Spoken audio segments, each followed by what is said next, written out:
বাংলাদেশের অত্যন্ত রিসোর্সফুল একটি এলাকা, প্রাকৃতিক সম্পদে ভরপুর।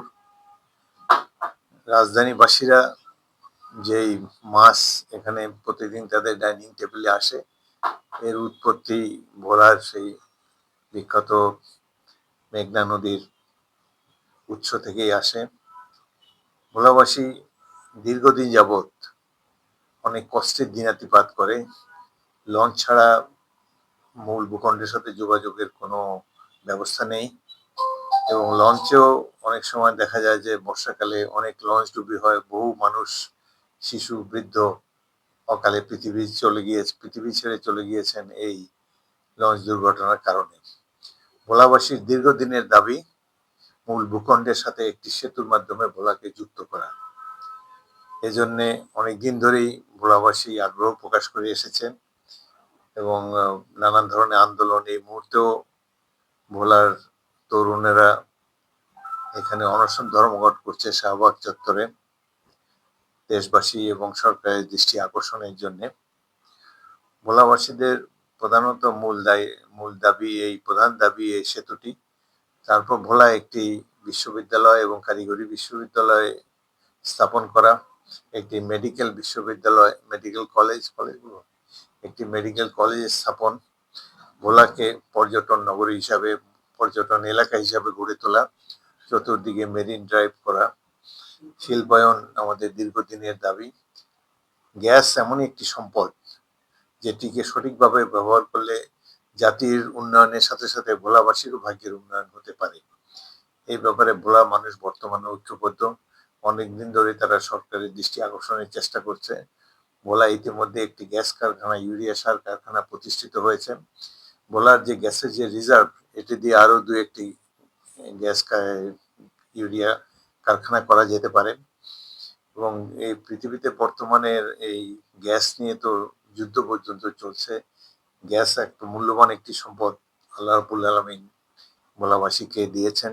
আমরা চাই এটি দেশবাসী এর ফল ভোগ করুক, কিন্তু সাথে সাথে ভোলার জনগণের যে বাস্তব চাহিদা, দীর্ঘদিনের যে তাদের দাবি, সেটিও পূরণ করা হোক। তাহলে একটা উইন উইন সিচুয়েশনে আমরা পড়বো। এবং ভোলারবাসী আমাদের মূল বক্তব্য হলো যে ভোলাবাসী অনেক কষ্ট করেছে এতদিন পর, যেহেতু সেখানে গ্যাসের একটি বৃহৎ ভান্ডার, এবং আমার জানা মতে বর্তমান বাংলাদেশের সবচেয়ে বড় রিজার্ভ ভোলার এই গ্যাস, এবং ভালোভাবে এক্সপ্লোরেশনের উদ্যোগ নিলে আরো গ্যাস ফিল্ড আমরা এখানে পেতে পারি বলে আমাদের দৃঢ় বিশ্বাস রয়েছে। আমরা আশা করব যে বর্তমান সরকার এ ব্যাপারে প্রয়োজনীয় ব্যবস্থা নেবে, এবং এরপর একটি নির্বাচিত সরকার যদি ক্ষমতায় আসে, আমাদের দল, বাংলাদেশ জাতীয়তাবাদী দলকে যদি জনগণ রাষ্ট্র পরিচালনার দায়িত্ব দেয়, আমরা সর্বাত্মক উদ্যোগ গ্রহণ করব। যে দাবিগুলোর কথা আমি উল্লেখ করলাম, এগুলো পূরণ করার জন্য আমরা খুবই সচেষ্ট থাকবো ইনশাল্লাহ। ভোলাবাসীর পক্ষ থেকে ভোলা ডেভেলপমেন্ট ফোরাম তারা উদ্যোগ গ্রহণ করেছে। সরকারের বিভিন্ন প্রতিষ্ঠান, কর্তা ব্যক্তিদের সাথে, কর্মকর্তাদের সাথে তারা অনেকগুলো মিটিং করেছে এবং ভোলাবাসীর দাবি যথাযথভাবে তুলে ধরেছে, এবং যাদের সাথে তারা দেখা করেছেন সরকারি কর্মকর্তাবৃন্দ, তারা আশ্বাস দিয়েছেন। এবং আমাদের আরেকটি প্রয়োজন যে ঢাকা থেকে সড়ক যোগে যাওয়ার জন্য মতিরহাটের সাথে যদি ভোলার মূল ভূখণ্ডের একটি সংযোগ স্থাপন করা যায়, সেখানে একটি ফেরি দেওয়া যায়, তাহলে আমাদের যাতায়াতের কষ্ট অনেকাংশে লাঘব হবে। এখন মজু চৌধুরী হাট থেকে ইলিশা আসতে প্রায় 6 ঘন্টার মতো সময় লাগে। এটার কোনো সার্টেনিটি নাই, অনেক সময় ফেরি পাওয়া যায় না।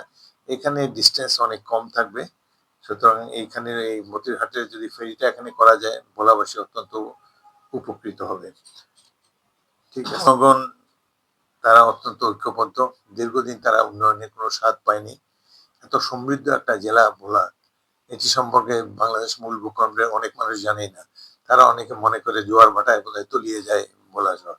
ভোলা যে এত সমৃদ্ধ একটি অঞ্চল, এখানে যে এত প্রাকৃতিক সম্পদ রয়েছে, এবং বিশেষ করে দক্ষিণাঞ্চলের নতুন নতুন ল্যান্ড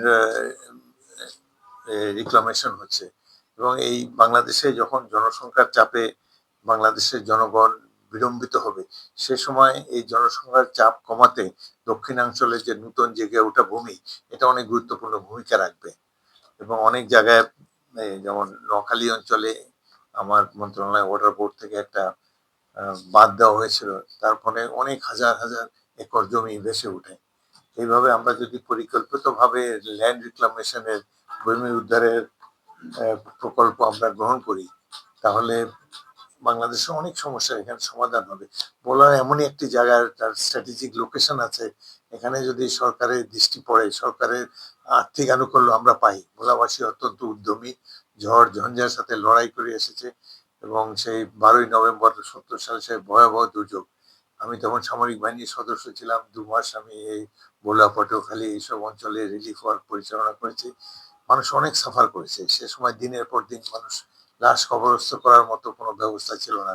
পাকিস্তানের প্রেসিডেন্ট এ খান চীন থেকে ফিরে গেলেন, ঢাকার উপর দিয়ে চলে গেলেন। এই যে 6-7 লাখ মৃত্যুবরণ করলো, তাদেরকে দেখার জন্য হেলিকপ্টারে করে 45 মিনিটে একটা রাইড ভোলা পটুয়াখালী অঞ্চলে দিতে পারেনি তারা। এইভাবে বারবার আমরা অবহেলার শিকার হয়েছি। আজকে সময় এসেছে একটা স্বাধীন দেশে আমরা ভোলাবাসীর ন্যায্য যে দাবি সমূহ পূরণ হবে, এটাই আমরা আশা করি। আমরা একটা সমৃদ্ধ বাংলাদেশ দেখতে চাই এবং বাংলাদেশের উন্নয়নে ভোলাবাসী নিশ্চয়ই তারা কন্ট্রিবিউশন করবে। ভোলার সম্পদ দেশবাসী উপভোগ করতে পারুক, সেজন্য আমাদের সকল রকমের সহযোগিতা থাকবে। সাথে সাথে ভোলার জনগণের যে দাবি, সেটিও সরকার পালন করবে বা সেটির প্রতি সরকার যথাযথ মর্যাদা দেবে বলে আমি আশা করি। করে যাচ্ছে, অনেক মিটিং করছে, তারা সব প্রত্যেকে নিজের নিজের কাজ ছেড়ে ঢাকায় এসে বিভিন্ন কর্তৃপক্ষের সাথে ভোলাবাসীর দাবি নিয়ে আলাপ আলোচনা চালিয়ে যাচ্ছে। আমি তাদেরকেও আন্তরিক শুভেচ্ছা এবং ধন্যবাদ জানাচ্ছি।